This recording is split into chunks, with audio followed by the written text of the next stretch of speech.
I have a view and a memory of the Biafran War, which probably would shock quite a few people. But, you know, I'm 59 and I can remember very clearly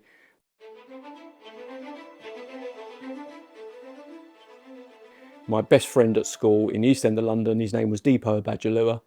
And only now, being older, do I realise the reason Deepo arrived in my primary school when I was 5 or 6 is the fact that he was coming with his family fleeing the Biafran War. And so I think it's beautiful to be able to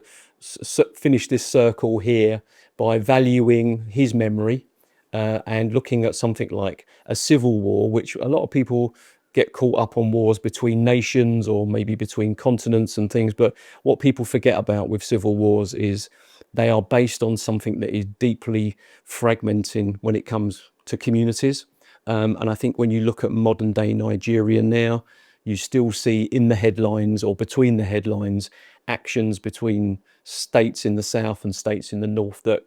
don't necessarily have a direct line back to 1967 and some of the things that happened over those sort of 3 years, but certainly they're still there, they're still alive in people's memories, because we're still not dealing with, you know, as we come up to the 60th anniversary in 2027, we're not dealing with the core fundamental issues, which is why are politicians and people in the media still able to influence the way we feel. What are the key areas of focus for this archive, and why are these so significant for Nigeria today?